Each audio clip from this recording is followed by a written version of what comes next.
지난해 서울 청담동에 있는 초등학교 앞 어린이 보호구역에서 음주 상태로 차를 몰다 초등학생을 치어 숨지게 한 30대 남성이 1심에서 징역 7년을 선고받았습니다.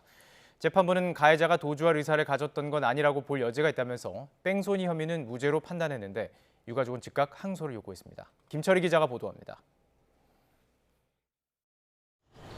지난해 12월 방과후 수업을 마치고 집으로 돌아가던 9살 이모군이 음주운전 차량에 치여 숨졌습니다. 사고를 낸 30대 운전자 A씨는 곧바로 구호 조치를 하지 않고 떠났다가 20m 정도 떨어진 자신의 집에 차를 세운 뒤에야 현장으로 돌아왔습니다. 당시 A씨의 혈중 알코올 농도는 면허 취소 수준이었습니다. 창문이 다 열려져 있는 상태였는데도 차량 안에서 이렇게 술 냄새가 확 느껴졌어요. 이후 검찰은 A씨를 음주 뺑소니 혐의 등으로 기소했고 결심 공판에서 징역 20년을 구형했습니다. A씨 측은 혐의를 대체로 인정했지만 도주 혐의만은 완강히 부인했습니다. 피해자를 차로 친 걸 배수로를 넘은 것으로 오인했고 자택 주차장에 다다라 사고 가능성을 인지한 뒤 곧바로 현장으로 돌아가 사고 사실을 알렸던 겁니다.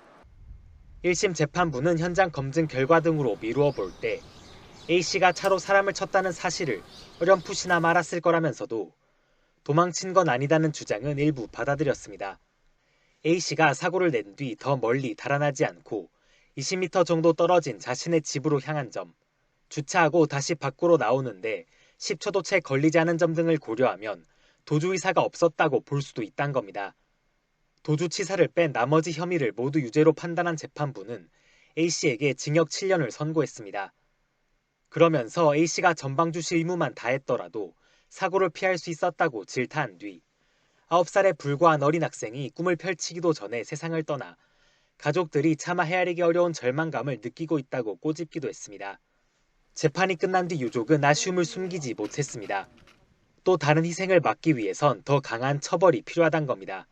이 형량이 과연 다른 사람들의 경종을 울려서 음주운전하면 안 되겠구나 하는 그런 정도의 강도인지 의문스럽습니다.